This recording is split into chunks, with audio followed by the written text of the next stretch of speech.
नमस्कार. तर दुर्गा या मालिकेत आजच्या भागात आपण पाहणार आहोत की रात्री दुर्गाची आई रस्त्यावर अभिषेकसोबत बोलत उभी असते. तेवढ्यात तिथे दुर्गा येते आणि आईला बघून धावतच तिच्याजवळ जाते आणि म्हणते की आई अगं तू कुठे गेली होती आणि अशी न सांगता घराबाहेर का पडलीस? दुर्गाला बघून अभिषेक आश्चर्याने विचारतो की दुर्गा ह्या तुझ्या आई आहेत? दुर्गा फक्त अभिषेककडे बघतच असते. ती काहीच बोलत नाही. दुर्गाची आई दुर्गाला म्हणते की अगं रखमा, मी दुर्गाला शोधायला आले होते. अगं कधीची खेळायला गेली, अजून घरी आली नाही. अभिषेक दुर्गाला आश्चर्याने विचारतो की रखमा? दुर्गाची आई अभिषेककडे बघून म्हणते की हे कोण आहेत? अभिषेक दुर्गाला विचारतो की ही रखमा कोण आहे आणि या असं का वागतायत? दुर्गा अभिषेकला म्हणते की अभिषेक मी तुला सगळं नंतर सांगते. तेवढ्यात गजानन काका पण तिथे येतात आणि म्हणतात की वहिनी तुम्ही इथे आहात होय?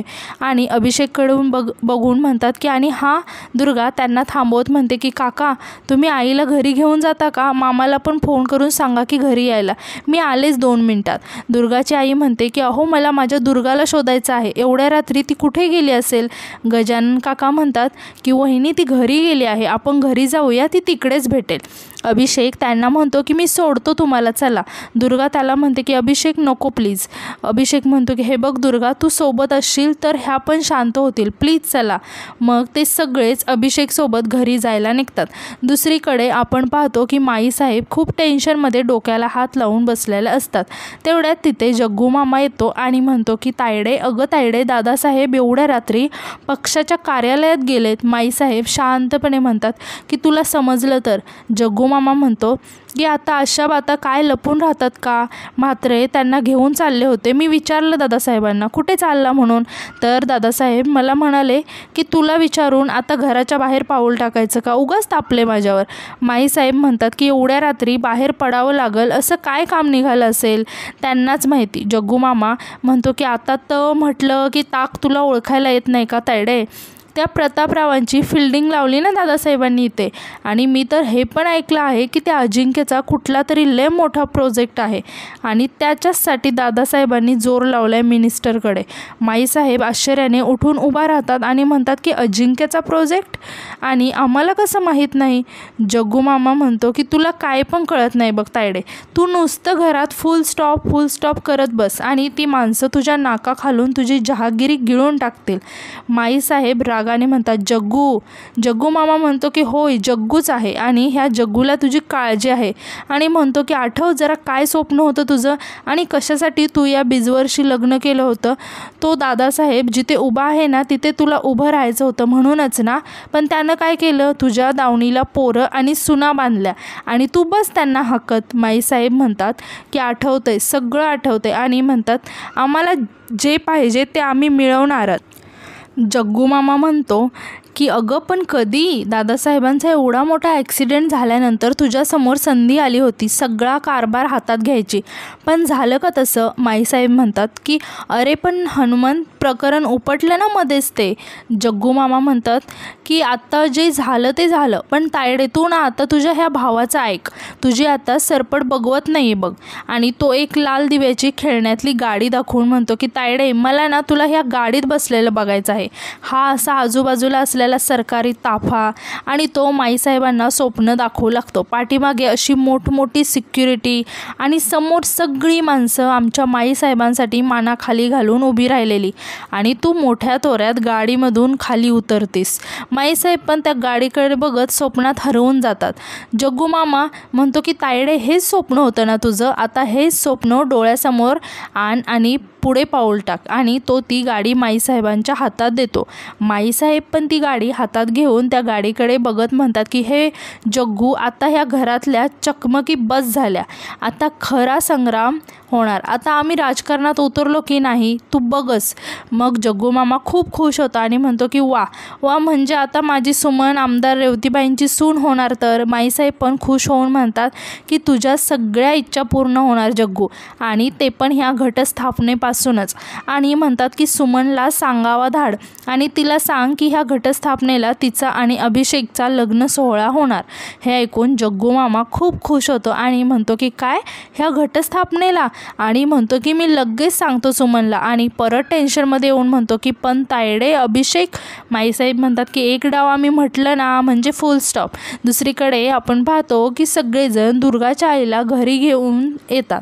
गजानन काका गौरीला आवाज देऊन बाहेर बोलवतात आणि म्हणतात की गौरी वहिनीला आत घेऊन जा, गोळ्या द्यायच्या आहेत ना. मग गौरी दुर्गाच्या आईला आतमध्ये घेऊन जाते. दुर्गा गजानन काकांना म्हणते की काका तुम्ही वा पुढे, मी आलेच 5 मिनिटात. गजानन काका अभिषेककडे बघतात आणि म्हणतात की ये लवकर, असं म्हणून ते आतमध्ये जातात. दुर्गा अभिषेकला म्हणते की अभिषेक खरंच थँक्यू, आज तू नसतात तर कसं शोधलं असतं आम्ही तिला. अभिषेक म्हणतो की दुर्गा आपल्या माणसांचं कोणी आभार मानतं का, आणि आतमध्ये आईकडे हात करून म्हणतात की पण दुर्गा हा सगळा काय प्रकार आहे, आईची तब्येत इतकी बिघडली आहे मला माहीत नव्हतं. दुर्गा म्हणते की गेली अनेक वर्ष ती अशीच जगते, याबद्दल आम्ही कोणाला काहीच सांगत नाही म्हणून कोणाला काहीच माहिती नाही आहे. पण खरंच सांगते, आज जर तू तिला थांबवलं नसतं तर आम्ही कसं, असं म्हणून ती खूप इमोशनल होते आणि म्हणते की खरंच थँक्यू अभिषेक.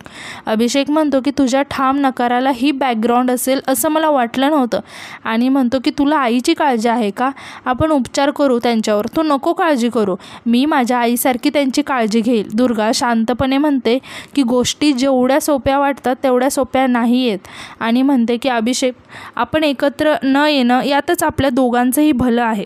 अभिषेक दुर्गाला म्हणतो की मी काय म्हणतोय दुर्गा, आपण नव्याने सुरुवात करूया, म्हणजे हे प्रेम वगैरे सगळं बाजूला आपण नव्याने मित्र म्हणून भेटू, कदाचित आपल्याला रिस्टार्टची गरज असेल. आणि हसत म्हणतो की आय नो तुझ्या प्रश्नांची उत्तरं शोधायला तू समर्थ आहेस, पण तरीही मी तुझ्यासोबत असेल तर मला समाधान मिळेल, बाकी काही नाही. दुर्गा अभिषेकला शांतपणे म्हणते की कवी आहेस ना तू, चंद्र आणि समुद्राच्या प्रेमाच्या कविता केल्या असतील पण प्रत्यक्षात ते कधीही एकत्र येत नाहीत. समुद्राने कितीही उंच लाटा घेतल्या तरीही तो फक्त स्वतःला फसवत राहतो. आणि ती खूप इमोशनल होऊन म्हणते की तू स्वतःला फसवू नकोस प्लीज. आणि म्हणते की अभिषेक मी रिक्वेस्ट करते, मला विसरून जा, तुझं जग खूप वेगळं आहे आणि माझं जग खूप वेगळं आहे. आणि म्हणते की मला माहिती आहे, मी तुला म्हणाले होते की एकदा की आपल्या वाटा समांतर असल्या तरीही आपण भेटू, पण आता मीच तुला सांगते या समांतर वाटा परत नाही भेटू शकत. आणि खूप इमोशनल होऊन म्हणते की आपला हा प्रवास ह्या अंधाऱ्या रात्रीपुरताच आहे, पण उद्या एक नवीन पहाट येईल, नव्याने सुरुवात कर आणि प्लीज मूव ऑन कर. हे ऐकून अभिषेक खूप इमोशनल होतो. आईला औषध द्यायचं आहे असं म्हणून दुर्गा तिथून जायला लागते. अभिषेक तिला थांबवत म्हणतो की कोकण कन्या एक्सप्रेस अभिषेकची नाही, निदान तुझ्या गंधारची तरी मैत्रीण बनून राहा प्लीज. दुर्गा त्याचा हात हातात घेत म्हणते की आपला हा प्रवास इथंपर्यंतचाच होता गंधार, आणि म्हणते की माझ्या आयुष्यात आल्याबद्दल खूप मनापासून थँक्यू. या पुढचा प्रवास खूप खडतर आहे आणि तो मला एकटीलाच पार करायचा आहे. आणि म्हणते की प्लीज स्वतःला सावर, असं म्हणून ती रडत आतमध्ये निघून जाते. अभिषेकला सुद्धा खूप वाईट वाटत असतं आणि तो खूप रडत असतो. नंतर आपण पाहतो की दुर्गा एकटीच बसलेली असते आणि तिला अभिषेकची खूप आठवण येत असते. तिला त्याच्या कविता आठवत असतात, अभिषेकसोबतच्या सगळ्या आठवणी आठवत असतात.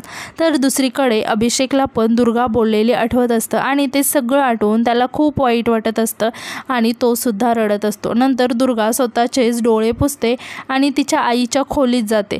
तिची आई शांत झोपलेली असते. दुर्गा आईजवळ बसून तिच्या डोक्यावरून हात फिरवते. आई झोपेत बडबडत असते आणि ती झोपेतच दुर्गाचा हात हातात घेते आणि म्हणते की नको काळजी करू, सगळं ठीक होईल. माझी दुर्गा मोठी झाली की नाही सोडणार त्या दादासाहेबाला, नाही सोडणार. हे ऐकून दुर्गाला खूप वाईट वाटतं आणि ती रडायला लागते. आता दुसऱ्या दिवशी सकाळी आपण पाहतो की दुर्गा कसला तरी विचार करत बाहेर उभी असते. तेवढ्यात तिथे गौरी तिच्यासाठी चहा घेऊन येते. दुर्गाला चहा देते. गौरी दुर्गाला विचारते की काल रात्री अभिषेक भेटला होता ना, बाबांनी काल सांगितलं मला सकाळी. मग दुर्गा म्हणते की हो, आणि म्हणते की सगळंच गुंतागुंतीचं झालं आहे. गौरी म्हणते की ताई नको ना असा विचार करू, तुझ्यावर काय परिस्थिती ओढवली आहे ते आम्हाला सगळ्यांनाच माहिती आहे. आणि म्हणते की पण मला वेगळ्याच गोष्टीचं टेन्शन आलं आहे. काल अभिषेकने मावशींना पाहिलं आणि त्याला हेही माहिती झालं की तू त्यांचीच मुलगी आहे. मग तुझे बाबा कोण आहेत आणि तुमच्याबरोबर काय घडलं हे पण. दुर्गा तिला थांबवत म्हणते की नशिबाने नाही कळलं त्याला. आई त्याला काही सांगणार तेवढ्यात मी तिथे पोहोचले आणि बोलणं थांबलं त्यांचं. ते जर कळलं असतं ना त्याला तर खूप प्रॉब्लेम झाला असता. गौरी म्हणते की तुम्ही काय ठरवले पुढे. दुर्गा म्हणते की ठरवायला आता काही राहिलंच नाही ना आणि माझा डिसिजन फायनल आहे. गौरी म्हणते की पण ताई असं का मला वाटलं की तुम्ही दोघं भेटला आहे म्हणल्यावरती काहीतरी सोल्युशन काढाल, तुमचं प्रेम आहे ना एकमेकांवरती. दुर्गा म्हणते की अगं पण गौरी माझ्या आयुष्यात प्रेमाला प्रायोरिटाईज करणं शक्यच नाही आहे मला. मी जर हेच सगळं करत बसले तर माझ्या आईचं काय, ज्याच्यासाठी मी इकडे आले त्याचं काय. गौरी म्हणते की म्हणून तू तुझ्या प्रेमाचा असा त्याग करणार का. दुर्गा म्हणते की आपल्याला एखादी गोष्ट हवी असेल तर ती मिळवण्यासाठी काहीतरी जवळचं गमवावंच लागतं ना. हे ऐकून गौरी म्हणते की ताई तुझ्याबद्दलचा आदर अजूनच वाढला आहे. आपलं प्रेम विसरायला खूप मोठं काळीज लागतं. दुर्गा म्हणते की दुर्गा मातेच्या मनात पण हेच असेल. आपल्या कर्तव्यापुढे प्रेमाचं पारडं हलकंच ठरलं पाहिजे. आणि म्हणते की आता तिच्या मनात जे असेल ना तेच होईल. तर दुसरीकडे आपण पाहतो की अजिंक्य दमयंतीबाईच्या घरी पितृपक्षात त्याच्या आईला वाडी पाहत असतो. दमयंतीबाई अजिंक्यला म्हणते की एवढी वर्ष झाले तरी किती हळवे होता हो तुम्ही आईच्या आठवणीत. अजिंक्य म्हणतो की आईला विसरायचं नसतं, तिला मनात जपायचं असतं. आणि म्हणतो की असा एक दिवस जात नाही की मला तिची आठवण नाही येत. आणि म्हणतो की पण दुःख याचं आहे ना की आपल्या आईवरचं असं चोरून प्रेम करावं लागतं. दरवर्षी तुझ्या घरी येऊन पितृपक्षात आईला वाडी वाहतो. हे सगळं माझ्या घरी झालं पाहिजे. हे सगळं त्या माईसाहेबांनी त्यांना हवं तसं करून घेतलं. एका पोराला त्याच्या आईचं श्राद्धसुद्धा घालता येत नाही. दमयंतीबाई म्हणते की तुमचा हा स्वभाव अजूनच मला तुमच्या प्रेमात पाडतो. बाहेरून असे राखट आणि आतून एकदम इमोशनल. आणि म्हणते की तुमच्या आईचा आशीर्वाद नेहमी तुमच्या पाठीशी असेल. तेवढ्यात तिला कोणाचा तरी फोन येतो आणि ती फोन घ्यायला बाजूला जाते.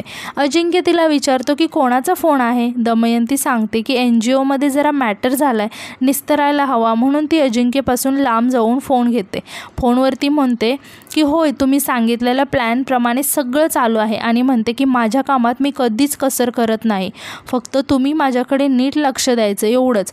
आणि म्हणते की काय विश्वास तो कायमच आहे तुमच्यावर, पण कसं आहे ना प्रकरण बाहेर आलं तर तुम्ही सुटाल सही सलामत आणि मी अडकायची. तर दुसरीकडे आपण पाहतो की दुर्गाच्या घरी पण गजानन काका आणि गौरी आईला वाडी वाहत असतात. गजानन काका म्हणतात की हे जे घर उभं आहे ना ते गौरीच्या आईमुळेच आहे आणि आज तिची आठवण काढायचा दिवस म्हणून आज तिच्या आवडीचा स्वयंपाक बनवला आहे. मामी दुर्गाला सांगते की अगं महाळाचा पितृपक्ष सूर आहे ना. मग गजानन काका दुर्गाला महाळाचा खरा अर्थ समजावून सांगतात. गौरी इमोशनल होत म्हणते की प्रत्येक मुलीचं स्वप्न असतं तिच्या आईवडिलांना स्वतःच्या हाताने त्यांच्या आवडीचं बनवून खायला घालावं, पण जिच्यासाठी हे सगळं करायचं तीच व्यक्ती आपल्यासोबत नसेल ना तर खरंच खूप त्रास होतो. दुर्गा म्हणते की स्वतःची दुःखच आपण किती कुरवाळत बसतो ना. इतके दिवस झाले मी फक्त म्हणते की बाबांवर किती अन्याय झाला, त्यांच्यासाठी हे करीन त्यांच्यासाठी ते करीन, पण आजवर मी काही केलं नाही. हे ऐकून दुर्गाची मामी म्हणते की नाही ग असं नको बोलू दुर्गा, अगं तू जे केलं ना ते कोणालाच जमणार नाही. दुर्गा तिच्या मामीला म्हणते की बाबांना शिरा आवडायचा ना, मग त्या पंधरवाड्यात मी शिरा करू का. हे ऐकून गजानन काका म्हणतात की अगं विचारतेस काय, कर ना, तुला तुझी चूक लक्षात आली ना, यातच सगळं आलं. आपल्या मुलांनी आपल्याला आठवणीत ठेवणं यापेक्षा काय हवं असतं आपल्या आईवडिलांना. आणि आजचा भाग इथेच संपतो. तर तुम्हाला माझे रिव्ह्यूज कसे वाटतात हे कमेंट्समध्ये नक्की सांगा आणि आपल्या चॅनलला सबस्क्राईब करायला विसरू नका. धन्यवाद.